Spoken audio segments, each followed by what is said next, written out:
Hello, it's Christine Skinner here from the Financial Universe. I'm here busily preparing for Sunday's monthly class, and it just occurred to me it might be a good idea to do a quick YouTube and perhaps introduce some of you to charts that I've been looking at in preparation for Sunday.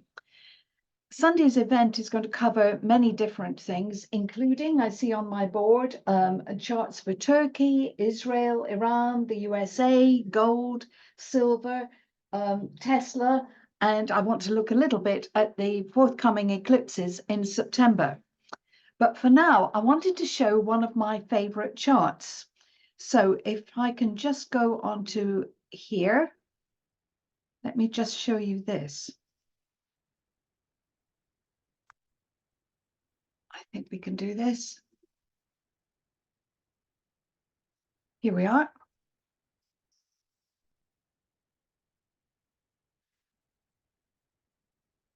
I was introduced to this chart some time ago. It's what is known as the chart of mankind, and it's absolute genius that somebody came up with this.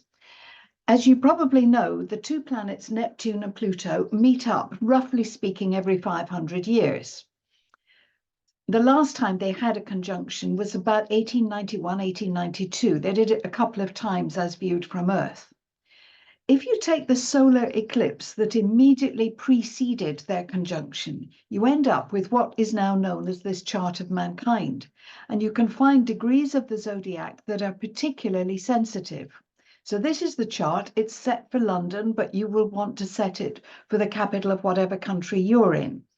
But what I want to see here is that Jupiter at that time was placed at 9 degrees of Aries.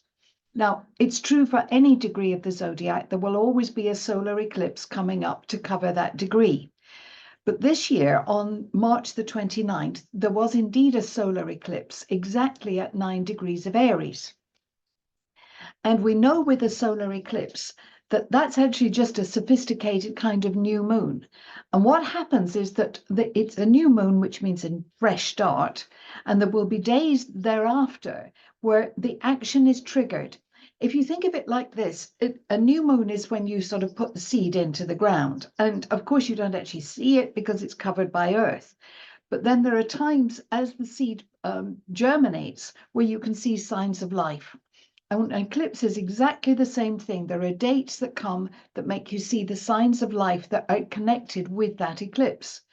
There are three dates you might want to look in your own diaries. Check to see what happened, first of all, the 26th of April. Then have a look at the 14th of May. These have just gone.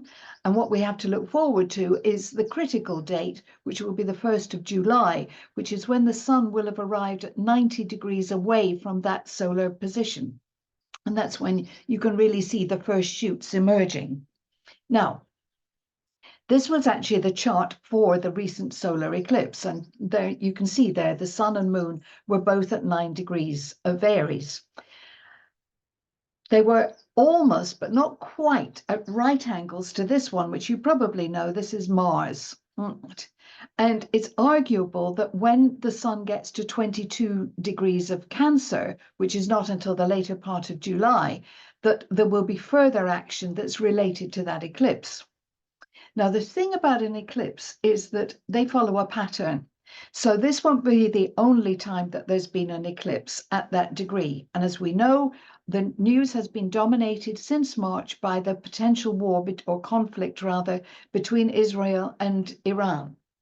But if we go back to a previous solar eclipse at almost that degree, this time 8 degrees and 35 minutes, but close enough for us to consider, we'd go back to 2006 and we'd see that that area of the world was similarly in conflict. And if we went back before that and we'd end up in 1987, we would have conflict in that area again. And if we unrolled that by another 19 years, we'd see this is just, it's part of a pattern of behavior.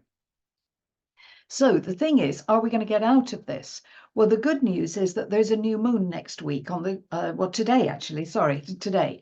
And we have the sun, the moon and Jupiter all very close together. That looks as though it might be a peace signature. And as we know, there's been an apparent truce in the last 24 hours. Please God that it holds. Please God. but it may be that the echoes of this conflict are heard for a little bit longer.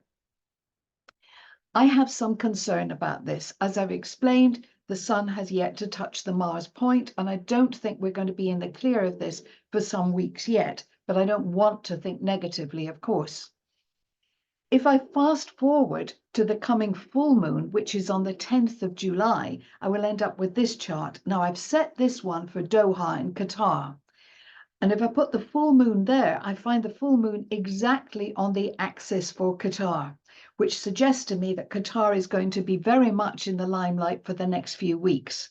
Again, please God that this is actually on the steps to finding some kind of reconciliation, but we shall see.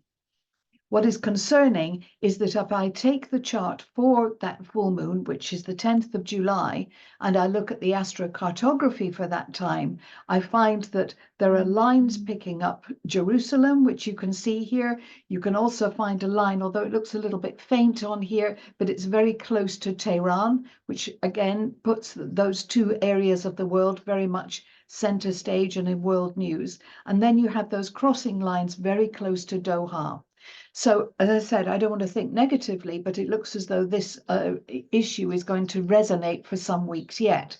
I'll be covering this, of course, on Sunday's talk, and then, of course, in subsequent monthly events. Anyway, the whole point today was to introduce you to that chart of mankind, and hopefully we can explore that more together in the coming months.